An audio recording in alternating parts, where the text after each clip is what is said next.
숨이. 미역국을 들이키는 순간 혀가 마비되며 목이 붓기 시작했습니다. 눈이 감기는 순간 저는 며느리의 얼굴을 봤습니다. 미소가 띈 얼굴을요. 황혼의 불같은 사연이 시작되기 전에 구독과 좋아요 눌러주세요. 새벽 5시 눈이 떠졌습니다. 40년을 이렇게 살았으니 몸이 알아서 일어나더군요. 전통시장 한 구석 속옷 가게. 제 인생 전부가 여기 있었습니다. 남편은 10년 전부터 요양병원에 누워 있었어요. 당뇨 합병증으로 쓰러진 뒤로 혼자서는 아무것도 할 수 없는 몸이 됐죠. 한 달에 150만 원. 요양병원비였습니다. 제가 하루 종일 속옷 팔아서 번 돈의 절반이 거기로 들어갔어요. 그래도 전 견뎠습니다. 2 아들을 키워야 했으니까요. 큰아들은 공부를 잘해서 서울로 올라갔고 작은 아들은 제 곁에 남았습니다. 둘 다 제 자랑이었죠. 그런데 작은 아들이 결혼하면서부터 문제가 시작됐습니다. 첫 번째 며느리 민경이. 그 아이는 처음 보는 순간부터 뭔가 이상했어요. 눈빛이 너무 날카로웠습니다. 웃을 때도 입만 웃었죠. 하지만 아들이 좋아하니 뭐라 할 수 없었습니다. 결혼하고 6개월쯤 지났을까요? 그 아이가 저한테 물었습니다. 어머님, 시장에서 장사하시면 한 달에 얼마나 버세요? 저는 당황했어요. 며느리가 시어머니 통장 사정을 물어보는 게 예사롭지 않았으니까요. 그냥 넘어가려고 했죠. 그럭저럭 먹고 산다고 했습니다. 하지만 그 아이는 물러서지 않았어요. 40년을 장사했으면 돈 많이 모았을 거 아니냐고, 어디 건물이라도 하나 사놓은 거 아니냐고 했습니다. 저는 어이가 없었어요. 남편 병원비 내고 아들 2 대학 보내고 손자 분유값 대주고 나면 남는 게 뭐가 있겠습니까? 통장에 100만 원만 남아도 감지덕지였는데 말이죠. 그 후로 그 아이는 계속 돈 이야기만 했습니다. 차를 바꿔야 한다. 집을 옮겨야 한다. 이것저것 사야 한다고 했어요. 작은 아들이 중간에서 얼마나 시달렸는지 모릅니다. 결국 1년 만에 둘은 이혼했습니다. 그 아이는 손자 양육권까지 포기하고 떠났어요. 돈 안 되는 집안이라며 차갑게 돌아섰죠. 작은 아들은 그렇게 상처를 입었습니다. 한동안 사람을 만나지 않았어요. 출근하고 퇴근하고 손자 돌보고 그게 다였습니다. 저는 그런 아들이 불쌍했어요. 겨우 35살인데 벌써 인생을 포기한 것처럼 살고 있었으니까요. 그러던 어느 날이었습니다. 아들이 집에 여자를 데려왔어요. 처음 본 순간 저는 이 아이다 싶었습니다. 눈이 맑았어요. 웃을 때 눈까지 웃었죠. 말투도 조근조근했고 손자를 대하는 모습도 따뜻했습니다. 저한테도 공손했어요. 어머님, 이렇게 뵙게 되어 영광입니다. 라고 인사했죠. 첫 번째 며느리와는 완전히 달랐습니다. 둘은 6개월 만에 재혼했습니다. 저는 진심으로 축복했어요. 이번엔 행복했으면 좋겠다고 간절히 빌었죠. 그리고 그 바람은 이루어지는 것처럼 보였습니다. 새 며느리 지혜는 정말 천사 같았어요. 일주일에 2-3번은 반찬을 해다 줬습니다. 제가 시장에서 늦게 들어오는 날이면 저녁까지 챙겨줬죠. 주말이면 가끔 시장 일도 도와줬습니다. 한 달에 1번씩 남편이 있는 요양병원에도 함께 갔어요. 시아버지 손을 잡고 이야기도 해주고 발 마사지도 해줬습니다. 저는 그런 며느리를 보면서 눈물이 날 뻔했어요. 세상에 이렇게 착한 아이가 있구나. 우리 아들이 복을 타고났구나. 그렇게 3년이 흘렀습니다. 어느 날 며느리가 전화를 했어요. 어머님, 이번 주가 생신이시잖아요. 저희 집에서 생일상 차려드릴게요. 저는 손사래를 쳤습니다. 무슨 생일상까지, 그냥 미역국 한 그릇이면 되는데. 하지만 며느리는 이미 마음먹은 듯 했어요. 꼭 오셔야 해요, 어머님. 제가 정성껏 준비할게요. 생일 당일 저는 시장 일을 일찍 마치고 며느리 집으로 갔습니다. 문을 열고 들어서는 순간 입이 떡 벌어졌어요. 식탁 위에 음식이 가득했습니다. 갈비찜, 잡채, 전, 나물, 샐러드. 제가 좋아하는 것들로만 차려놨더군요. 며느리가 환하게 웃으며 맞아줬습니다. 어머님, 생신 축하드려요. 앉으세요. 손자도 옆에서 깔깔 웃었어요. 할머니 생일 축하해요. 아들도 옆에서 흐뭇하게 웃고 있었습니다. 저는 가슴이 뭉클했어요. 이 나이에 이런 대접을 받다니. 며느리한테 정말 고맙고 또 미안했습니다. 자, 어머님, 미역국 드세요. 제가 새벽부터 끓였어요. 며느리가 미역국 그릇을 제 앞에 놨습니다. 김이 모락모락 나는 게 정말 맛있어 보였어요.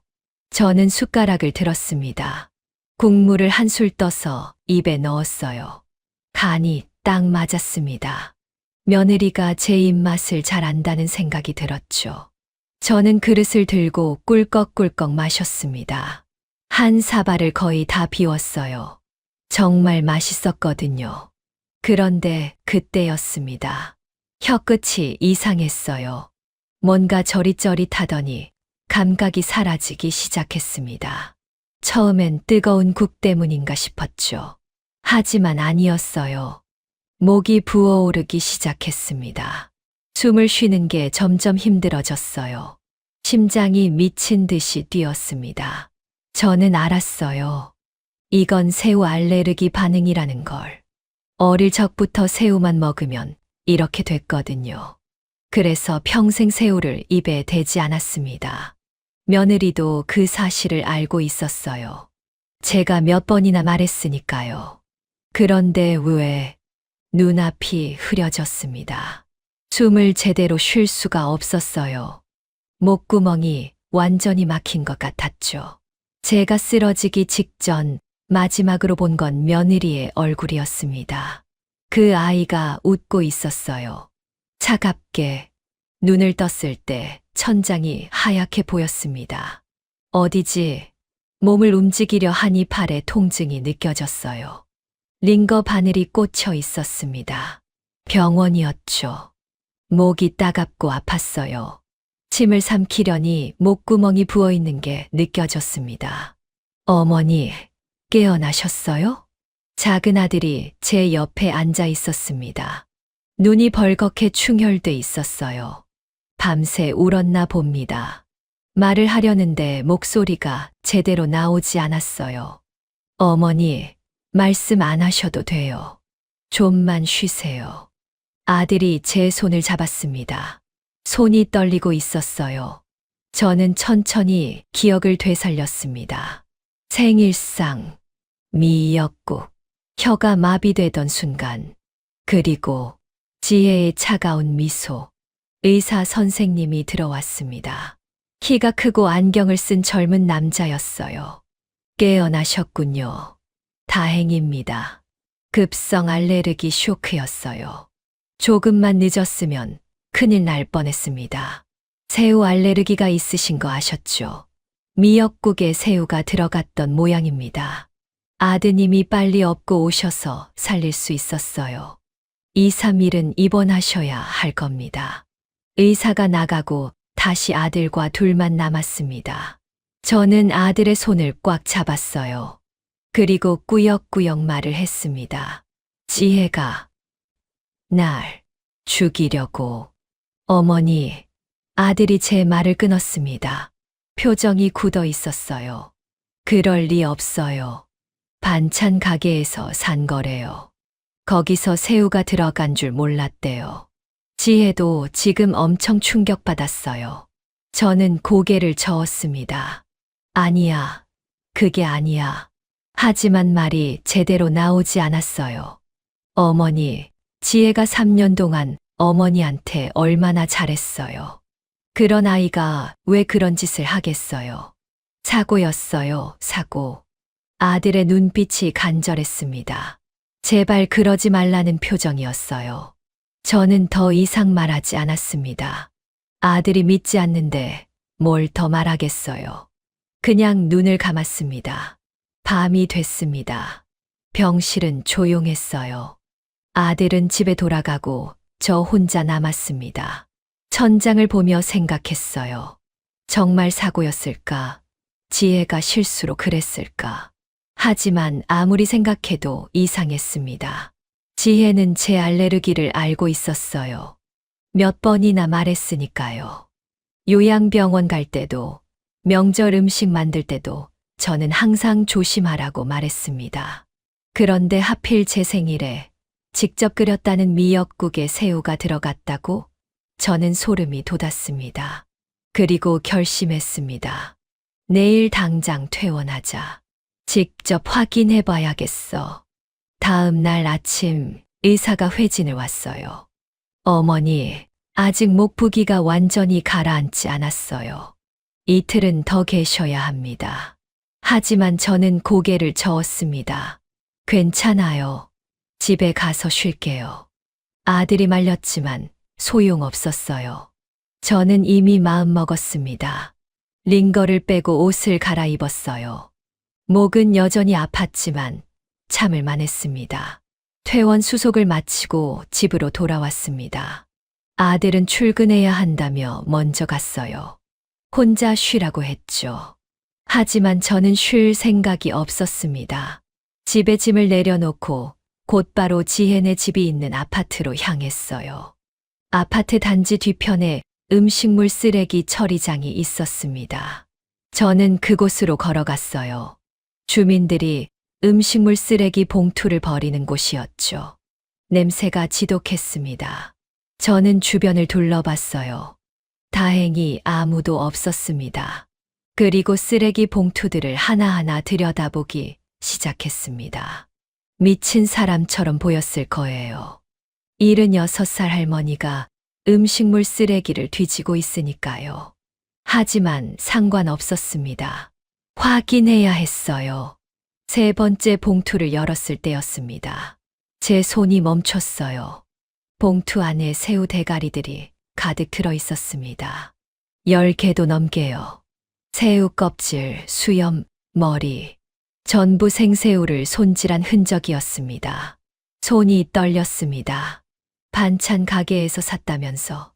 그럼 왜 집에서 새우를 손질한 흔적이 이렇게 많아? 저는 봉투를 다시 묶었어요. 증거였으니까요. 하지만 이것만으론 부족했습니다. 더 확실한 게 필요했어요. 저는 지혜네 집으로 향했습니다. 비밀번호는 알고 있었어요. 손자 생일이었죠. 문을 열고 들어갔습니다. 집 안은 조용했어요. 아무도 없었습니다. 부엌으로 갔습니다. 냉장고를 열었어요. 김치, 나물, 계란, 평범한 것들 뿐이었습니다. 새우는 없었어요. 싱크대 아래 수납장을 열었습니다. 냄비, 프라이팬, 그릇들, 평범한 것들 뿐이었어요. 믹서기를 찾아야 했습니다. 새우를 갈아서 미역국에 넣었다면 믹서기를 썼을 거예요. 거실 수납장을 뒤졌습니다. 없었어요. 안방 옷장도 열어봤습니다. 없었어요. 화장실 세면대 아래, 욕조 옆, 다 뒤졌지만 없었습니다. 어디 있지? 어디다 숨겼지? 마지막으로 세탁실로 갔습니다. 세탁기가 있고 그 옆에 선반이 있었어요.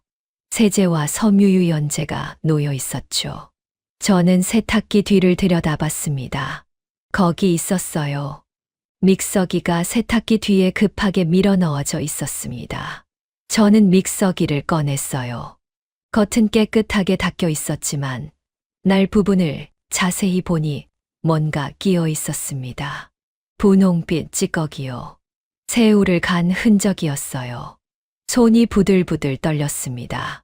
지혜가 정말 날 죽이려고 했구나. 반찬 가게에서 샀다는 건 새빨간 거짓말이었어요. 지혜가 직접 생새우를 사다가 손질하고 믹서기로 갈아서 미역국에 넣었던 겁니다. 제가 새우 알레르기가 있다는 걸 뻔히 알면서 말이죠. 저는 믹서기를 들고 그 자리에 주저앉았습니다. 왜 그랬어? 3년 동안 그렇게 잘해주더니 왜 갑자기 날 죽이려고 했어? 눈물이 났습니다. 배신감이 밀려왔어요. 하지만 울고만 있을 순 없었습니다. 저는 믹서기를 들고 일어섰어요. 경찰서에 가야 해. 이걸 보여줘야 해. 집을 나서는데 다리가 후들거렸습니다. 목도 아프고 머리도 어지러웠어요. 하지만 멈출 수 없었습니다. 저는 믹서기를 품에 안고 경찰서로 향했습니다. 경찰서 문을 열고 들어갔어요. 민원실에 경찰관이 앉아 있었습니다. 젊은 남자 경찰이었죠. 무슨 일이세요? 저는 믹서기를 책상 위에 올려놨습니다. 우리 며느리가 저를 죽이려고 했어요. 경찰서 민원실에 들어섰을 때 젊은 남자 경찰관이 저를 봤습니다. 무슨 일이세요? 저는 믹서기를 책상 위에 올려놨어요. 우리 며느리가 저를 죽이려고 했어요. 경찰관의 표정이 묘해졌습니다. 할머니를 보는 눈빛이었어요. 불쌍하다는 듯한, 귀찮다는 듯한 표정이었죠. 할머니, 며느리분이 왜 할머니를 죽이려고 하셨다는 거예요? 저는 숨을 고르고 차근차근 설명했습니다. 제 생일날 미역국을 먹고 쓰러진 것, 새우 알레르기가 있다는 걸 며느리가 알고 있었던 것, 음식물 쓰레기에서 새우 대가리를 발견한 것, 그리고 이 믹서기에 새우 찌꺼기가 남아있는 것까지요. 경찰관은 믹서기를 대충 보더니 한숨을 쉬었습니다. 할머니, 그건 그냥 실수였을 수도 있잖아요. 며느리분이 깜빡하고 새우를 넣었을 수도 있고요. 아니에요. 반찬 가게에서 샀다고 거짓말했어요. 근데 집에서 새우를 직접 손질한 흔적이 있다고요. 그래도 그게 살인 미수라고 하기엔 경찰관은 믿지 않는 표정이었습니다. 저는 답답했어요. 그럼 조사해 보세요. 정말 반찬 가게에서 샀는지 아니면 며느리가 직접 만든 건지. 할머니, 며느리분이랑 사이가 안 좋으세요? 혹시 오해하신 거 아니에요? 저는 화가 났습니다. 왜 아무도 제 말을 믿지 않는 거죠? 그때 다른 경찰관이 다가왔어요. 나이가 좀 있는 남자 경찰이었습니다. 무슨 일이야? 젊은 경찰관이 상황을 설명했습니다. 나이 든 경찰관은 믹서기를 들여다봤어요. 그리고 저를 봤습니다. 할머니, 아드님 전화번호 알려주세요. 일단 가족분을 불러봐야 할 것 같습니다. 저는 아들 전화번호를 알려줬어요. 경찰이 전화를 걸었습니다. 여보세요? 어머님이 지금 경찰서에 오셨는데요. 며느리분 이야기를 하시는데 일단 오실 수 있으세요? 30분쯤 지나서 아들이 도착했습니다. 얼굴이 창백했어요. 어머니, 왜 이러세요? 집에서 쉬셔야 한다고 했잖아요. 저는 믹서기를 아들에게 보여줬습니다. 이것 봐. 여기 새우 찌꺼기가 남아있어. 지혜가 직접 새우를 갈아서 미역국에 넣었다고. 아들의 얼굴이 굳어졌습니다. 믹서기를 받아들고 자세히 봤어요. 날 부분에 끼어 있는 분홍빛 찌꺼기를 봤을 때 아들의 표정이 변했습니다. 이건 나이 든 경찰관이 말했습니다. 일단 정식으로 조사를 해봐야 할 것 같습니다. 며느리분을 소환해서 조사하겠습니다. 아들은 한참 동안 말이 없었습니다. 그러더니 고개를 끄덕였어요. 조사해 주세요. 저도 확인하고 싶습니다. 그날 저와 아들은 진술서를 썼습니다. 경찰은 지혜를 소환하겠다고 했어요. 그 다음 날 지혜가 경찰서로 소환됐습니다. 저와 아들도 함께 갔어요. 조사실 밖에서 기다리는 동안 아들은 계속 발을 동동 굴렀습니다. 초조해하는 게 눈에 보였어요. 2시간쯤 지났을까요? 지혜가 조사실에서 나왔습니다. 얼굴이 창백했어요. 눈이 빨갛게 충혈돼 있었습니다. 여보, 지혜가 아들한테 다가갔어요. 그러더니 울음을 터뜨렸습니다. 내가 어머님한테 어떻게 했는데, 어떻게 날 이렇게 의심할 수가 있어? 3년 동안 내가 얼마나 정성껏 모셨는데. 지혜는 흐느끼며 말했습니다. 나 정말 몰랐어. 반찬 가게에서 샀다니까. 거기서 새우가 안 들어갔다고 했다니까. 나도 피해자라고. 아들이 지혜를 안았습니다. 저는 그 모습을 보며 혼란스러웠어요. 정말 내가 착각한 건가? 경찰관이 나와서 말했습니다. 일단 오늘은 이 정도만 조사하겠습니다. 며느리분 말씀대로 반찬 가게를 확인해보고 믹서기도 정밀 감식을 맡기겠습니다. 결과 나오면 연락드리겠습니다. 지혜는 집으로 돌아갔습니다. 아들도 함께 갔어요. 저는 혼자 집으로 돌아왔습니다. 그날 밤 아들한테 전화가 왔어요. 어머니, 지혜가 정말 울고불고 난리예요. 자기가 뭘 잘못했냐고, 왜 이렇게 의심받아야 하냐고. 아들의 목소리가 지쳐 있었습니다. 어머니도 혹시 착각하신 거 아니에요? 지혜가 3년 동안 그렇게 잘했는데 저는 아무 말도 할 수 없었어요. 정말 제가 틀렸을까요? 사흘이 지났습니다. 그동안 저는 시장 일도 제대로 못했어요.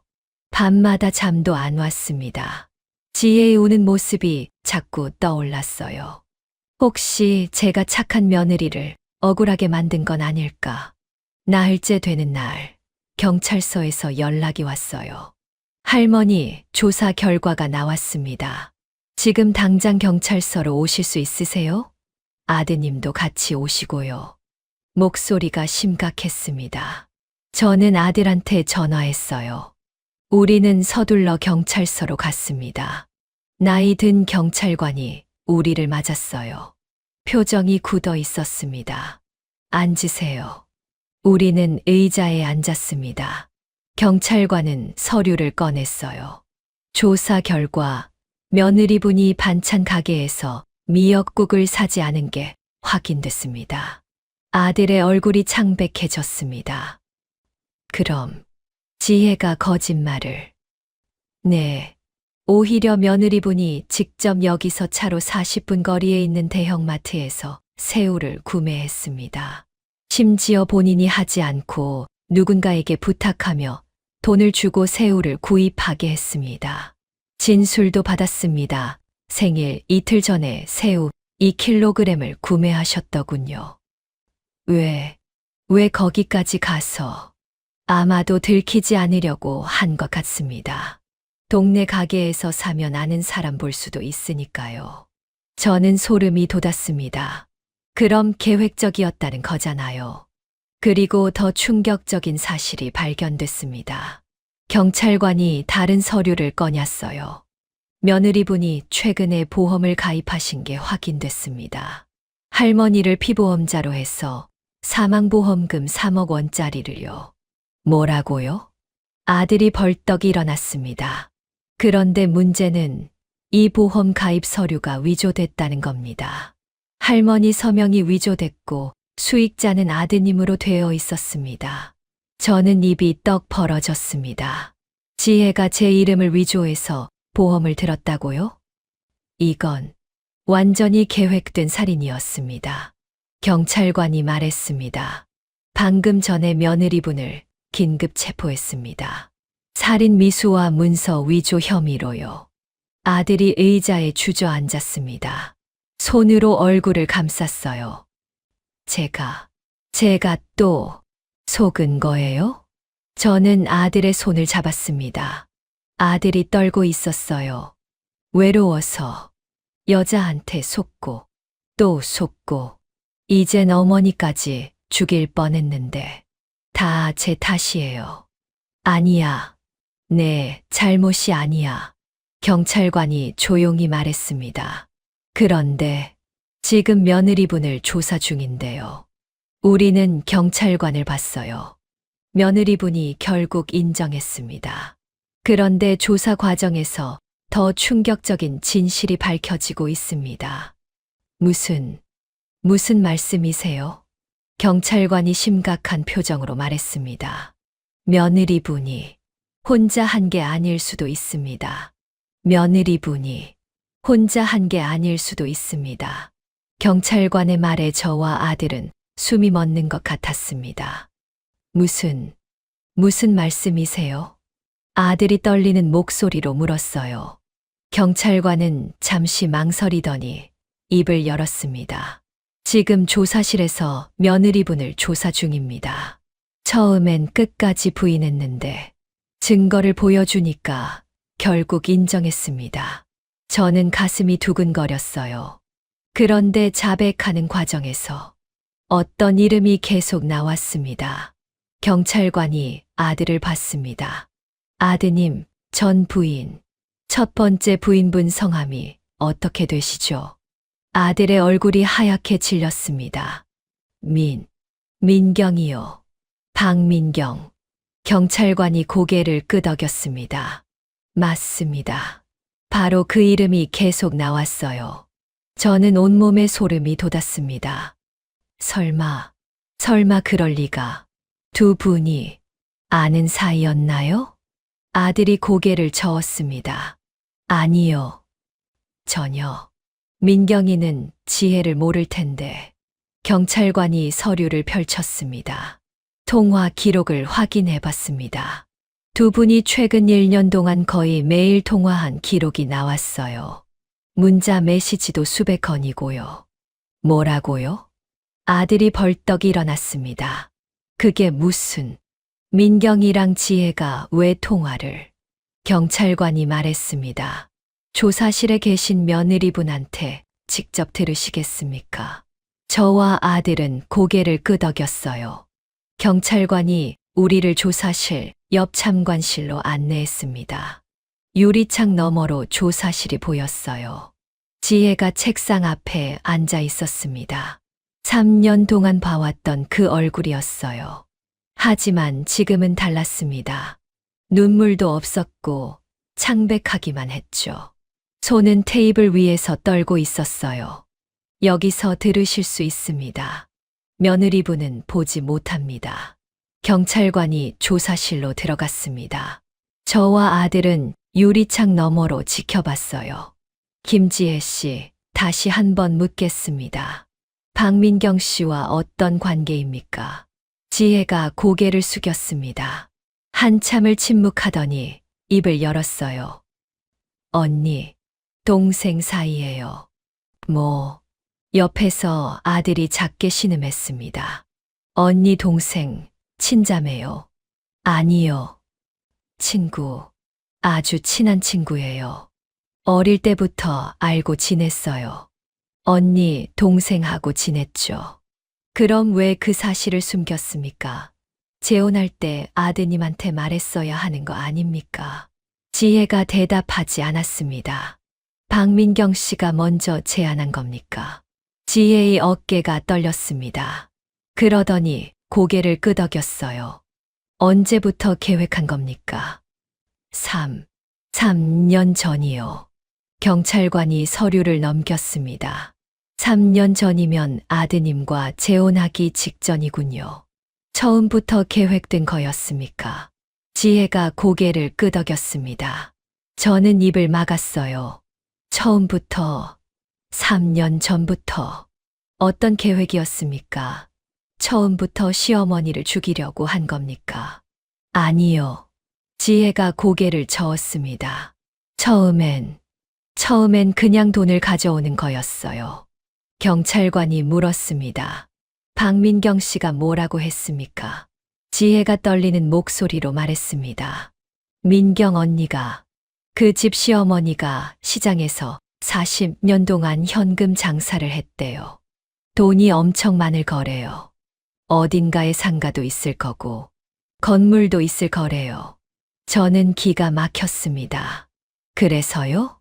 언니가 내가 들어가서 그 돈을 빼돌리면 반 나눠주겠다고 했어요. 시어머니가 연세도 많으시고 며느리 믿고 통장 맡기면 그때 조금씩 빼돌리면 된다고 경찰관이 물었습니다. 그래서 재혼한 겁니까? 지혜가 고개를 끄덕였습니다. 저는 아들을 봤어요. 아들은 유리창에 손을 짚고 서 있었습니다. 온몸이 떨리고 있었어요. 하지만 계획이 틀어졌죠. 네, 왜 틀어졌습니까? 지혜가 말했습니다. 시어머니한테 돈이 없었어요. 뭐라고요? 생각했던 것보다 아무것도 없었어요. 통장에도 별로 없고, 상가도 없고, 건물도 없었어요. 남편 병원비 내고 나면 남는 게 거의 없더라고요. 그래서 계획을 바꾼 겁니까? 지혜가 고개를 끄덕였습니다. 민경 언니가 화를 냈어요. 3년을 기다렸는데 돈이 없다니 말도 안 된다고. 뭔가 방법을 찾으라고. 그래서 보험을 든 겁니까? 네, 언니가 알려줬어요. 시어머니 명의로 사망보험을 들고 위조해서 남편 앞으로 수익자를 만들면 시어머니가 돌아가시면 남편이 돈을 받을 거고 그럼 그 돈을 나눠 가지자고. 저는 손이 떨렸습니다. 이 모든 게 돈 때문이었어요. 새우 알레르기는 어떻게 알았습니까? 시어머니가 직접 말씀하셨어요. 명절 때마다 요양병원 갈 때마다 조심하라고. 새우만 먹으면 목이 부어서 죽을 수도 있다고. 그 말을 듣고 계획한 겁니까? 지혜가 고개를 숙였습니다. 민경 언니가 그걸 이용하라고 했어요. 생일상을 차려드리고 미역국에 새우를 갈아 넣으면 사고처럼 보일 거라고 경찰관이 물었습니다. 왜 대형마트까지 가서 새우를 샀습니까? 들키지 않으려고요. 동네에서 사면 누가 볼까봐. 믹서기는 왜 세탁실에 숨겼습니까? 설거지하다가 새우 찌꺼기가 완전히 안 씻겨서 급하게 숨겼어요. 경찰관이 마지막으로 물었습니다. 김지혜 씨, 시어머니를 정말 죽이려고 한 겁니까? 지혜가 고개를 끄덕였습니다. 죄송해요. 정말 죄송해요. 하지만 눈물은 나오지 않았어요. 그저 무표정한 얼굴로 고개만 숙이고 있었습니다. 저는 옆에 있는 아들을 봤어요. 아들은 바닥에 주저앉아 있었습니다. 울고 있었어요. 제가 바보였어요. 민경이한테 한 번 속고, 또 지혜한테 속고, 어머니까지 죽일 뻔하고, 저는 아들을 안았습니다. 네, 잘못이 아니야. 네, 잘못이 아니라고. 하지만 아들은 계속 울었어요. 경찰관이 참관실로 나왔습니다. 박민경 씨도 곧 소환해서 조사하겠습니다. 공모 혐의로요. 저는 고개를 끄덕였습니다. 온몸에 힘이 빠졌어요. 3년이었습니다. 3년 동안 지혜는 저한테 잘해줬어요. 웃어줬고, 챙겨줬고, 함께 요양병원도 갔었죠. 그 모든 게 거짓이었습니다. 처음부터 끝까지 전부 돈 때문이었어요. 전처가 체포된 건 이틀 후였습니다. 경찰서에서 연락이 왔어요. 전 며느리 박민경을 긴급 체포했다고요. 공모 혐의와 살인, 교사 혐의였습니다. 저와 아들은 다시 경찰서로 갔습니다. 아들은 이틀 동안 회사에도 나가지 않았어요. 집에서 멍하니 앉아만 있었죠. 밥도 거의 먹지 않았습니다. 제가 밥상을 차려놔도 한두 숟가락 뜨다가 그만뒀어요.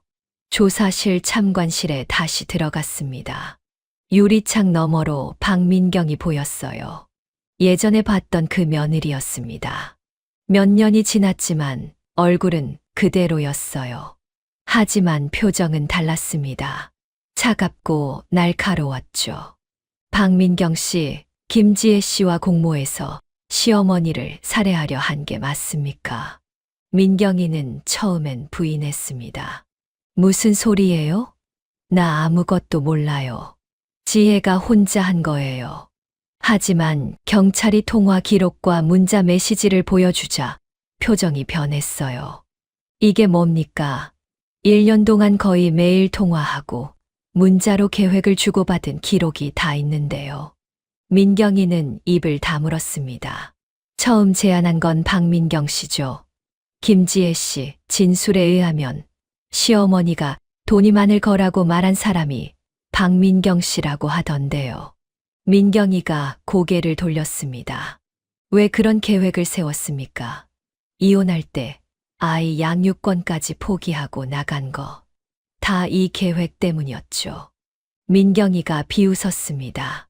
40년 동안 시장에서 장사했으면 돈 있을 거 아니에요. 근데 나한텐 한 푼도 안 주더라고요. 그럼 내가 직접 가져와야죠. 옆에서 아들이 신음소리를 냈어요. 제가 아들의 손을 잡았습니다. 아들의 손이 차갑게 식어 있었어요. 양육권까지 포기한 이유는요? 민경이가 말했습니다. 지혜가 들어가려면 아이가 있는 게 나았어요. 착한 새엄마처럼 보이게요. 그래야 시어머니도 믿잖아요. 애 하나쯤 포기하는 거 뭐 어때요? 경찰관이 물었습니다. 하지만 돈이 없다는 걸 알고 나서 계획을 바꿨죠. 시어머니를 죽이기로요. 민경이는 대답하지 않았습니다. 보험금 3억 원을 노린 겁니까? 그래요. 어차피 늙어서 얼마 못 살 거 빨리 가시게 해드리는 게 효도 아니에요. 저는 소름이 돋았습니다. 옆에서 아들이 떨고 있었어요. 주먹을 꽉 쥐고 있었습니다. 박민경 씨, 지금 하시는 말 알고 계십니까? 이건 살인 교사입니다. 민경이가 비웃었습니다. 근데 안 죽었잖아요. 살인 미수죠. 경찰관이 서류를 정리했습니다. 박민경 씨, 김지혜 씨와 공모해서 존속 살해를 시도한 혐의로 구속영장을 청구하겠습니다. 민경이의 얼굴이 하얗게 질렸습니다. 그날 저와 아들은 집으로 돌아왔습니다. 아들은 한마디도 하지 않았어요. 차 안에서도 집에 도착해서도 말이 없었습니다. 그냥 방으로 들어가 문을 닫아버렸어요. 며칠이 지났습니다. 아들은 출근도 하지 않았어요. 회사에 병가를 냈다고 했습니다. 하루 종일 방에만 있었죠. 밥도 거의 먹지 않았어요. 제가 문을 두드려도 대답만 했지 나오지 않았습니다. 손자가 물었어요. 할머니, 아빠 왜 저래요?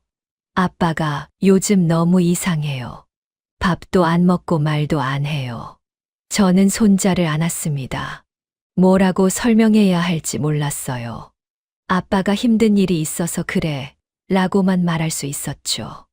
일주일쯤 지났을 때 저는 참다 못해 아들 방에 들어갔습니다. 아들은 침대에 누워 천장만 바라보고 있었어요. 수염도 안 깎고 머리도 헝클어져 있었습니다. 방 안에는 먹지 않은 밥그릇이 여러 개 놓여 있었어요. 아들아, 아들이 저를 봤어요. 눈이 충혈돼 있었습니다. 눈 밑이 시커멓게 그을려 있었어요. 어머니, 다 제 탓이에요. 아들의 목소리가 떨렸습니다. 제가 외로웠어요. 민경이랑 이혼하고 너무 힘들었어요. 혼자서 애 키우고 일하고 너무 버거웠어요.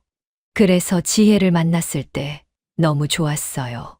착하고 예쁘고 저한테 잘해주니까 정신없이 빠져들었어요. 저는 아들의 손을 잡았습니다. 근데 그게 다 거짓이었잖아요. 3년 동안 저랑 웃고 떠들고 같이 밥 먹고 같이 자고 전부 어머니 죽이려고 연기한 거였잖아요. 제가 그 옆에서 행복해하고 있을 때 그 여자는 어머니 죽일 생각만 하고 있었던 거예요. 아들이 울기 시작했습니다. 제가 똑똑했으면, 제가 조심했으면 어머니가 죽을 뻔한 일은 없었을 거예요. 어머니가 쓰러졌을 때 병원에 가는 내내 저는 생각했어요. 제 손으로 어머니를 죽인 거나 마찬가지라고. 아니야. 네, 잘못이 아니야. 아닙니다. 제 탓이에요. 아들이 소리쳤습니다. 제가 바보같이 민경이한테 속고 또 지혜한테 속아서 제 자식 엄마까지 버려놓고 어머니까지 위험에 빠뜨렸잖아요. 제가 죽어야 해요. 제가 없으면 어머니도 애도 더 행복할 거예요. 아들이 울부짖었습니다. 저는 아들을 꽉 안았어요. 무슨 소리야. 너 죽으면 나는 어떡하니? 손자는 어떡하고? 내가 죽으면 나는 살 수가 없어. 아들은 제 품에서 한참을 울었습니다. 어깨가 들썩거렸어요. 저도 같이 울었습니다. 제 아들이 이렇게 무너지는 모습을 보는 게 너무 고통스러웠어요. 한 달이 지났습니다. 재판이 시작됐습니다. 지혜와 민경이는 법정에 나란히 섰어요. 저와 아들도 방청석에 앉았습니다. 아들은 그동안 조금 나아진 것 같았지만 여전히 많이 야위어 있었어요. 검사가 말했습니다. 피고인 김지혜와 박민경은 3년 전부터 계획적으로 피해자를 살해하려 했습니다. 피고인들은 피해자의 새우 알레르기를 이용해 고의로 미역국에 새우를 갈아 넣었고 위조된 보험 서류로 3억 원의 보험금을 노렸습니다. 방청석이 웅성거렸습니다. 피고인 김지혜는 3년 동안 피해자와 가족을 속이며 살았고 피고인 박민경은 이 모든 계획을 주도했습니다. 이는 명백한 존속살인 미수이며 문서 위조, 사기 등 여러 범죄가 결합된 중대 범죄입니다. 검사가 구형했습니다. 피고인 김지혜에게 징역 15년을 구형합니다. 피고인 박민경에게 징역 12년을 구형합니다. 방청석에서 탄식이 나왔습니다. 저는 아들을 봤어요. 아들은 고개를 숙이고 있었습니다. 어깨가 떨리고 있었어요. 판결은 한 달 후에 나왔습니다. 지혜는 징역 13년, 민경이는 징역 10년이었습니다. 법정을 나오면서 아들이 말했습니다. 어머니, 정말 죄송해요. 제가 잘못했어요. 저는 아들의 어깨를 토닥였습니다. 아무 말도 할 수 없었어요. 그날 밤 저는 아들을 불렀습니다. 손자는 벌써 잠들었어요. 아들아, 너 보여줄 게 있어. 저는 서랍에서 통장을 꺼냈습니다. 손자 명의로 된 통장이었어요. 어머니, 뭐예요? 열어봐. 아들이 통장을 열었습니다. 그리고 숨이 멎은 것처럼 굳어버렸어요. 1억 2천만 원? 아들이 저를 봤습니다. 눈이 커져 있었어요. 어머니, 이게 대체... 저는 웃었습니다. 시장에서 40년 동안 번 돈이야. 너희 둘 대학 보내고 취업시키고 내 아빠 병원비 내면서 조금씩 안 쓰고 모았어. 하루에 10,000원씩, 20,000원씩. 그렇게 꼬박꼬박 모았지. 아들의 손이 떨렸습니다. 민경이랑 지혜가 찾던 돈이 이거였어요? 그래. 그것들이 찾던 돈. 건물도 없고 상가도 없어. 그냥 이 통장 하나뿐이야. 손자 대학 갈 때 쓰려고 모았는데 저는 아들의 손을 잡았습니다. 너한테 줄게. 손자 키우는데 써. 그리고 너도 좀 편하게 살아. 이젠 혼자 다 짊어지지 마. 아들이 울음을 터뜨렸습니다. 통장을 들고 엉엉 울었어요. 어머니, 죄송해요. 제가 바보같이 속아서 어머니가 평생 모은 돈을 그것들한테 빼앗길 뻔했잖아요. 안 빼앗겼잖아. 우리 살아있잖아. 저는 아들을 안았습니다. 그래도 우린 살아있어. 함께 있고, 그걸로 된 거야. 아들은 한참을 울었습니다. 저도 같이 울었어요. 힘들었지만, 그래도 우린 살아남았습니다. 1년이 지났습니다. 계절이 4번 바뀌었어요. 봄이 오고, 여름이 지나고, 가을이 왔다 갔고, 다시 겨울이 왔습니다. 시간은 그렇게 천천히 하지만 쉬지 않고 흘러갔어요. 그 1년 동안 많은 일이 있었습니다. 가장 큰 일은 남편이 세상을 떠난 거였어요. 판결이 나고 석 달쯤 지났을 때였습니다. 요양병원에서 연락이 왔죠. 당뇨 합병증이 악화됐다고 빨리 오라고 했습니다. 저와 아들이 병원에 도착했을 때 남편은 의식이 없었어요. 10년 동안 누워만 계셨지만 그래도 숨은 쉬고 계셨잖아요. 그런데 그날은 달랐습니다. 숨소리가 가늘어지고 있었어요. 여보, 나예요. 당신 알아요? 손을 잡았지만 반응이 없었습니다. 그렇게 하루를 버티시다가 다음 날 새벽에 조용히 눈을 감으셨어요. 아무 말씀 없이, 고통 없이 그렇게 가셨습니다. 장례식은 조용히 치렀습니다. 친척들과 시장 상인들이 와줬어요. 큰아들도 서울에서 내려왔고요. 3일장이었습니다. 남편을 화장해서 추모공원에 모셨어요. 아들이 말했습니다. 아버지, 편히 쉬세요. 그동안 고생 많으셨어요. 저는 남편 사진을 보며 생각했습니다. 고생만 하다 가셨네요. 건강할 때는 일만 하시더니 아프고 나선 10년을 누워만 계셨어요. 행복한 시간이 얼마나 있었을까요? 장례식이 끝나고 집으로 돌아왔을 때 아들이 말했습니다. 어머니, 이제 시장 일 그만하세요. 제가 어머니 모실게요. 하지만 저는 고개를 저었습니다. 아니야. 시장 일은 내가 좋아서 하는 거야. 40년을 했는데 갑자기 안 하면 뭐 하고 살겠니? 그래도 대신 조금만 할게. 아침에만 나가고 점심 먹고 들어올게. 손자랑 시간도 보내고 싶고. 아들이 웃었습니다. 1년 만에 보는 아들의 웃음이었어요. 그렇게 저는 시장 일을 줄였습니다. 아침 6시에 나가서 오후 1시면 들어왔어요.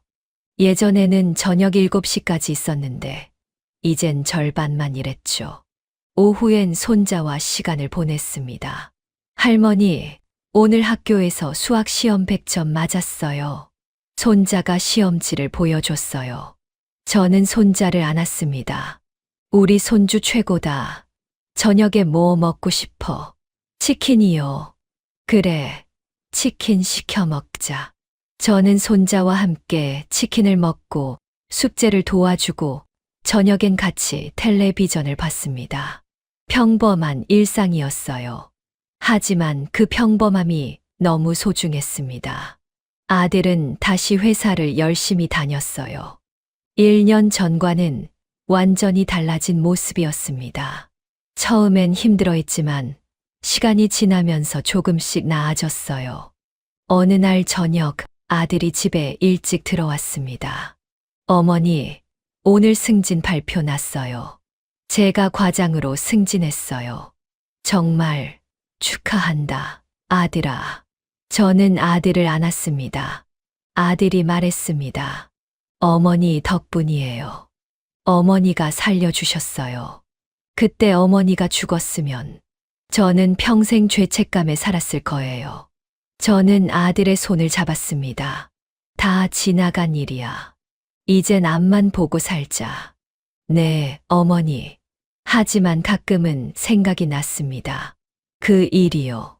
밤에 잠을 못 이룰 때면 지혜의 얼굴이 떠올랐어요.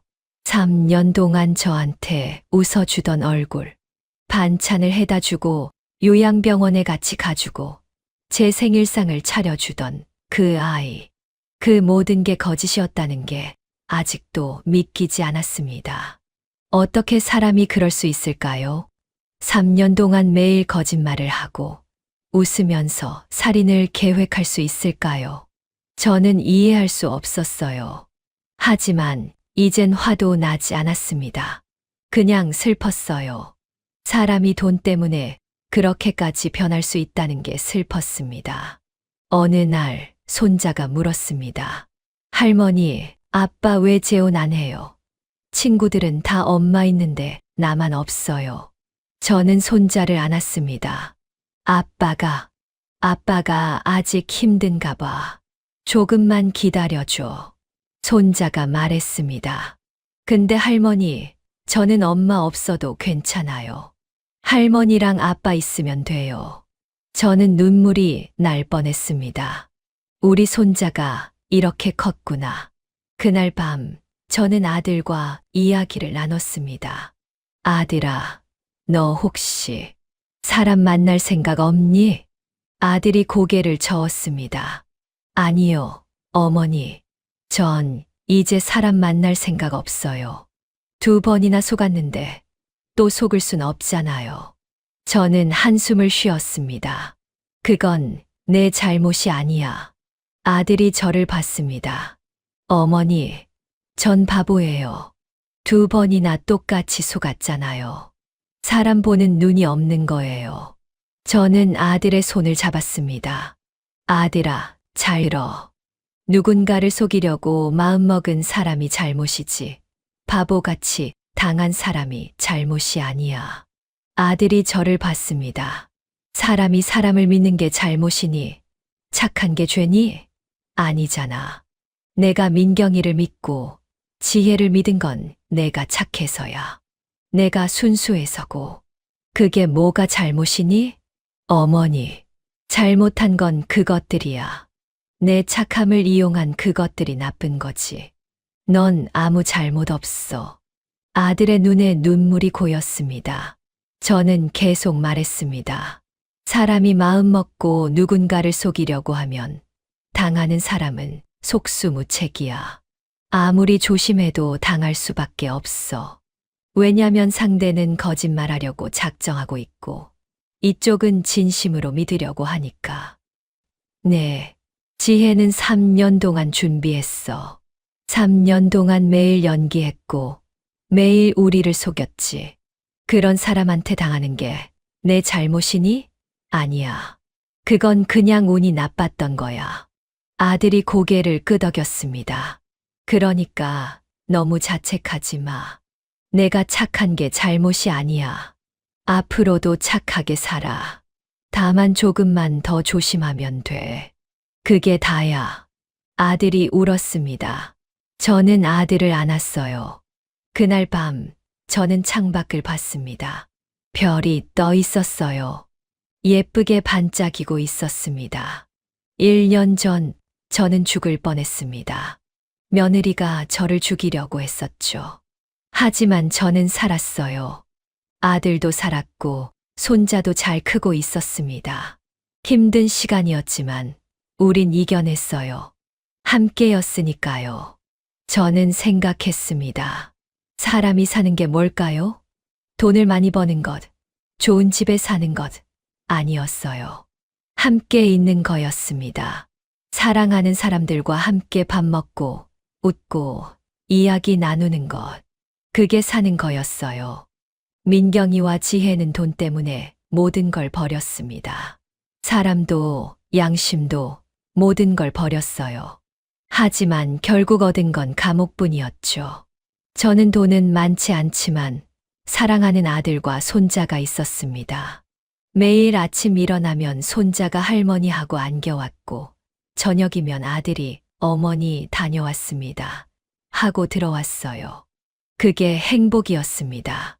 며칠 후 시장에서 단골 아주머니가 물었습니다. 사장님, 그 며느리 어떻게 됐어요? 신문에 났던데. 저는 웃으며 말했습니다. 감옥 갔어요. 10년 넘게요. 아이고, 세상에. 그렇게 착해 보이던 애가 사람 속은 모르는 거예요. 겉만 봐선 알 수 없어요. 아주머니가 고개를 끄덕였습니다. 그래도 사장님은 살아계시잖아요. 그게 다행이에요. 맞아요. 그게 다행이죠. 저는 속옷을 개키며 웃었습니다. 저녁이 되어 집에 돌아왔습니다. 손자가 달려와 안겼어요. 할머니, 오늘 체육 시간에 달리기 1등 했어요. 우리 손주 최고다. 저는 손자를 안고 방글방글 웃었습니다. 아들이 퇴근해서 들어왔어요. 어머니, 저 왔어요. 왔니? 밥 차려놨어. 씻고 나와. 우리는 함께 저녁을 먹었습니다. 평범한 식탁이었어요. 된장찌개, 김치, 계란말이. 특별한 것 없는 저녁이었죠. 하지만 행복했습니다. 손자가 밥을 먹으며 학교 이야기를 했고, 아들은 회사 이야기를 했어요. 저는 그 이야기를 들으며 웃었습니다. 이게 행복이구나. 이게 사는 거구나. 1년 전 저는 배신당했습니다. 3년 동안 믿었던 사람한테 죽을 뻔했어요. 하지만 살았습니다. 그리고 깨달았어요. 악한 사람이 이기는 게 아니라는 걸요. 결국 남는 건 진심이고 사랑이라는 걸요. 지혜와 민경이는 지금 감옥에 있습니다. 10년 넘게 갇혀 지낼 거예요. 돈을 노렸지만 결국 얻은 건 쇠창살 뿐이었죠. 저는 돈은 많지 않지만 자유롭습니다. 아들과 손자와 함께 웃으며 살 수 있어요. 매일 아침 시장에 나가고 저녁엔 가족과 밥을 먹습니다. 이게 이긴 거였습니다. 그날 밤 잠들기 전에 저는 생각했습니다. 세상엔 나쁜 사람이 있습니다. 돈 때문에, 욕심 때문에 다른 사람을 해치는 사람들이 있어요. 조심해야 합니다.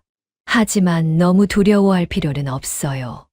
왜냐하면 결국 진실은 밝혀지고 악한 사람은 벌을 받으니까요.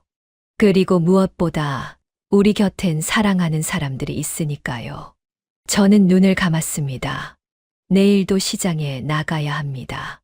단골 아주머니들이 기다릴 거예요. 그리고 저녁엔 손자가 할머니하고 안겨올 거고 아들이 어머니 다녀왔습니다. 하고 들어올 거예요. 그렇게 하루하루를 살아갈 겁니다. 힘들었지만 우린 이겨냈습니다. 함께였으니까요. 그리고 앞으로도 함께 할 겁니다.